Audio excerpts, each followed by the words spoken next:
자, 하이트 진로의 매출에서 가장 큰 비중을 차지하는 게 제가 소주라고 말씀드렸는데 작년에 소주 매출이 얼마였냐? 금액으로는 무려 1조 4,690억 원에 달합니다. 세계에서 가장 많이 팔리는 증류주 중에 진로가 23년 연속 1위에 올랐다라고 합니다. 1초당 몇 병이 팔렸냐? 놀라지 마십시오, 여러분. 77병이 팔린 것으로 집계가 됐습니다. 이 진로의 판매량은요, 증류주 브랜드 중에서 진로의 판매량은 이 2위에 오른 필리핀의 증류주 브랜드보다도 약 3배 이상 높은 것으로 나타났습니다. 여러분들 중국 하면 어떤 기업들이 가장 먼저 떠오르시나요? 테무, 아니면 알리바바, BYD나 샤오미. 실제로는 전혀 다른 기업이 중국 본토에서 시가총액 1위를 기록하고 있습니다. 어떤 기업인지 혹시 아실까요? 자, 바로 귀주 모태주라는 회사로 제가 아까 롯데칠성과 하이트진로 시가총액이 대략 1조 3,4천억 원이라고 말씀을 드렸는데 무려 이 회사의 시가총액은 무려 거의 400조 원에 달합니다.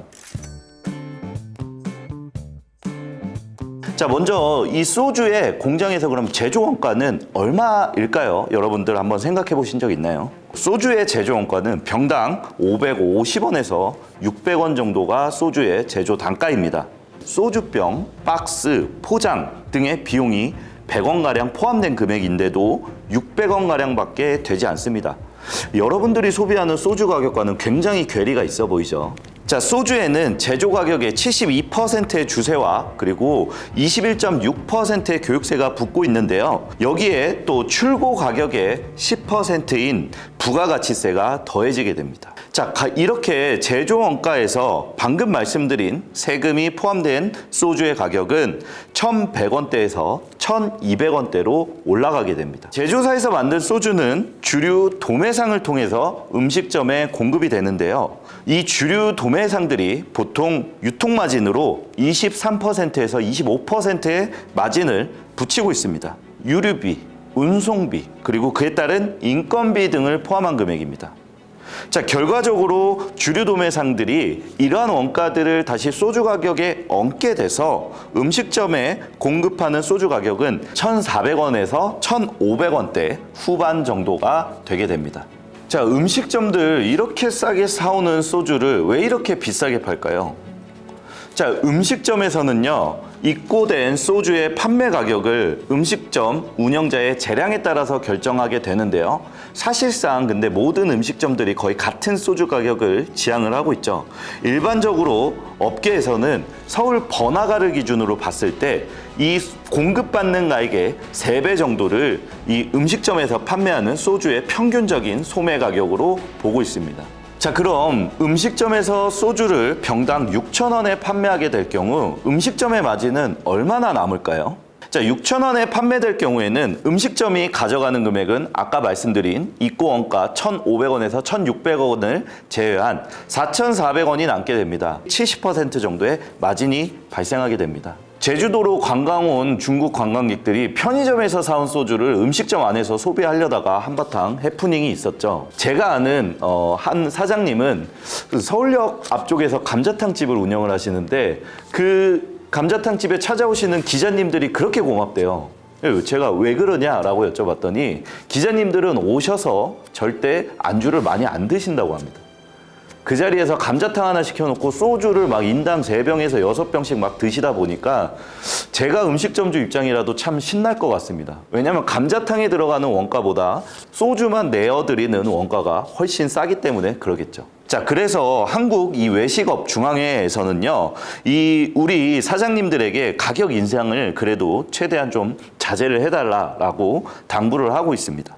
여러분들 주유소 가서 기름 넣으실 때 맨날 뉴스를 보잖아요. 뭐 서부 텍사스산 원유 가격이 올랐다. 그러면은 다음날 주유소에 가보면 바로 반영이 돼 있습니다. 그 원유 가격이 떨어지면은 어떻게 되죠? 그 가격 그대로 유지가 되죠. 내려오지는 않습니다. 이 생필품에 가까운 상품이기 때문에 이 소주 가격 인상을 둘러싸고 제조사, 그리고 유통업체, 음식점, 소비자, 정부, 다양한 이해관계자들의 입장이 다 맞물려 있습니다. 자, 소주 가격 인상이 이렇게 계속해서 불가피한 것인지 아니면 다른 방법이 있는지 한번 고민해 볼 필요는 있을 것 같습니다.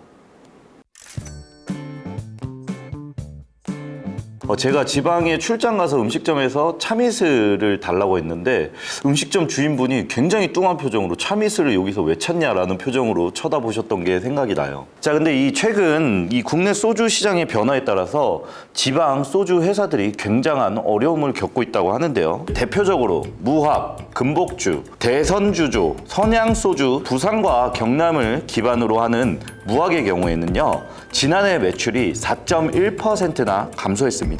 전남 목포의 보혜 양조는 28억 원의 영업 손실을 기록해 적자로 전환이 됐고요. 대전의 선양소주도 16억 원의 영업 손실을 기록하기도 했습니다. 자, 그럼 대형 주류 업체들의 시장 지배력 확대가 어느 정도일까요? 정말 놀라운 수준입니다. 2013년부터 2023년까지 10년 동안 하이트진로의 소주 소매 시장 점유율은 46.7%에서 무려 59.7%까지 대략 13%포인트나 증가를 했습니다. 이에 맞춰 롯데 칠성음료도 13.6%에서 18%로 4.4포인트 올랐습니다. 자, 이렇게 대형 주류 회사들의 점유율이 올라간 만큼 상대적으로 지방에 있는 소주 회사들의 점유율은 큰 폭으로 하락할 수밖에 없었습니다.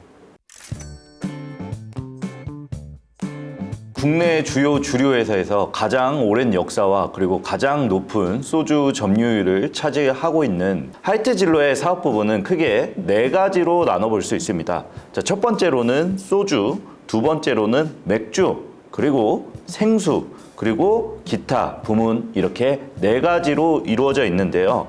매출 비중으로 보면 단연 소주가 58%로 가장 그 비중이 높고요.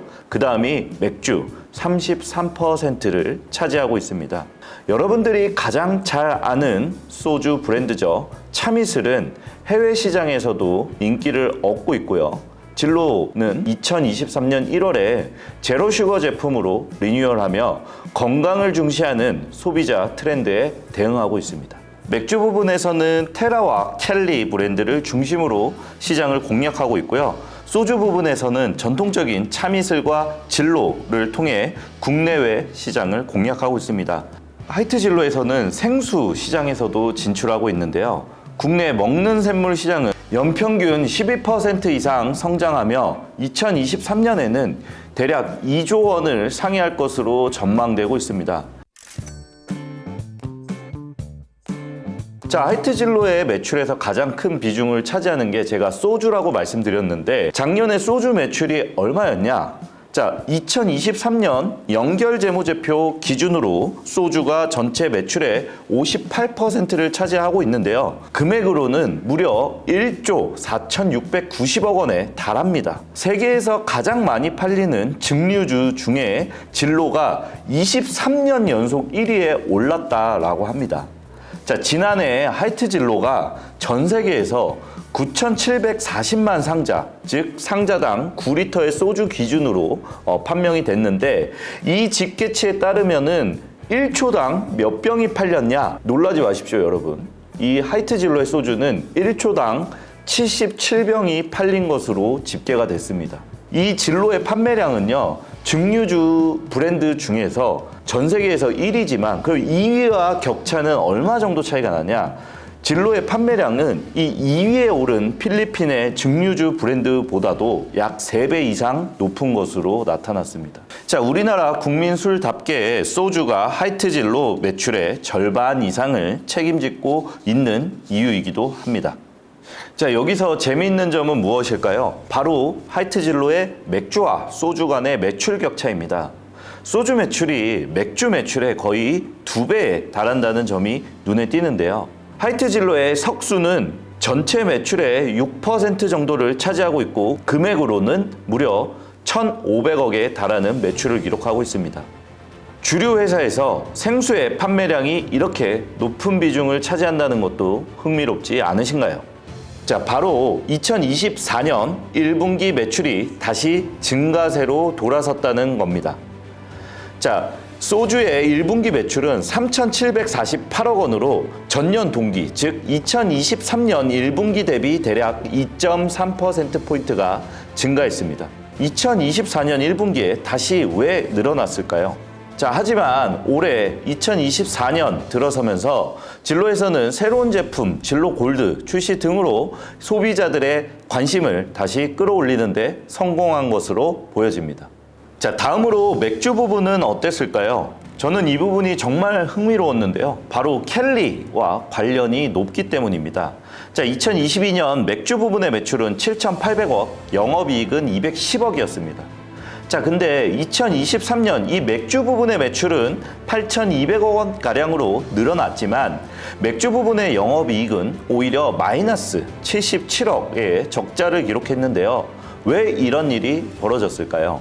바로 켈리라는 새로운 브랜드인 맥주 때문입니다. 23년 4월 출시된 켈리는 초기에 시장에 성공적인 안착을 위해서 엄청난 마케팅 비용을 쏟아부었죠. 가장 핫한 배우 손석구 씨를 메인 모델로 삼았기 때문에 공격적인 마케팅 결과 매출은 늘었지만 이익은 반대로 줄어든 겁니다. 1분기 맥주 부분 매출이 1,900억 원으로 4.8% 증가했고 영업이익은 73억 원의 흑자로 돌아섰습니다. 자, 이는 켈리가 시장에 성공적으로 안착하고 초기에 들었던 공격적인 마케팅 비용이 줄어들었기 때문입니다. 자, 켈리는 출시 36일 만에 100만 상자, 99일 만에 1억 병, 1년 만에 3억 6천만 병 판매를 돌파했습니다. 그리고 이는 한국 맥주 시장에서 굉장히 매우 이례적인 성공 사례로 꼽히고 있습니다. 자, 이렇게 부문별로 살펴봤을 때 영업이익률이 가장 좋은 부분은 생수 부분이었습니다. 생수 부분의 매출 영업이익률은 9.3%로 소주의 8.4%보다 높은 이익률을 기록을 했는데요. 하이트진로가 생수 부분에 있어서도 계속해서 투자하고 시장을 늘리려는 노력을 왜 하고 있는지 엿볼 수 있는 대목이었습니다. 여러분들 중국 하면 어떤 기업들이 가장 먼저 떠오르시나요? 뭐 테무 아니면 알리바바 같은 리테일 업체들이 떠오르실 수도 있고 BYD나 그 다음에 샤오미 같은 전자제품 기업들이 떠오르실 수도 있는데 실제로는 전혀 다른 기업이 중국 본토에서 시가총액 1위를 기록하고 있습니다. 어떤 기업인지 혹시 아실까요? 자, 바로 귀주 모태주라는 회사로 이 회사의 가장 유명한 술은 마오타이주입니다. 자, 고급 백주를 만드는 주류 제조 회사인데요. 시가총액이 과연 얼마일까요? 제가 아까 롯데칠성과 하이트진로 시가총액이 대략 1조 3, 4천억 원이라고 말씀을 드렸는데 무려 이 회사의 시가총액은 놀라지 마십시오, 여러분. 무려 거의 400조 원에 달합니다. 자, 중화권 전체로 봤을 때 대만에 있는 TSMC, 텐센트에 이어서 3위의 시가총액을 구사하고 있다고 합니다. 심지어 우리나라 SK하이닉스의 2.5배, 심지어 삼성전자의 시가총액인 500조에 거의 준하는 수준의 시가총액을 구성하고 있습니다. 이 귀주 모태주라는 회사는 도대체 어떤 회사일까요? 이 회사는 마오타이주를 유명한데 우리나라로 치자면 참이슬로 유명한 하이트진로가 코스피 시가총액 1위를 차지한 것과 비슷하다고 할 수 있죠. 자, 어떻게 주류 회사가 이런 쟁쟁한 업체들을 뚫고 시가총액 1위 자리에 오르게 되었을까요? 그 비결은 바로 마오타이주의 특별함에 있습니다.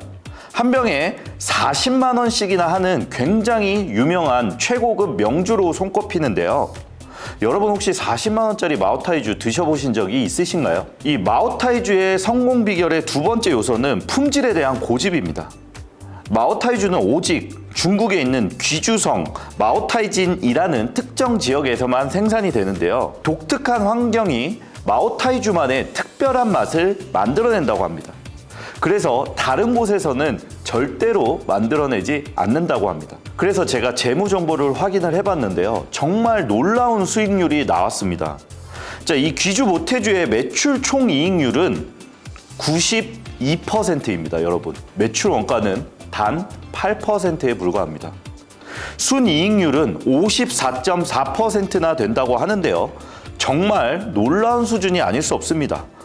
네, 우리나라의 참이슬, 정말 이 마오타이주 같은 고급 상품화를 통해서 기업 가치를 정말 많이 높일 수 있었으면 좋을 것 같습니다.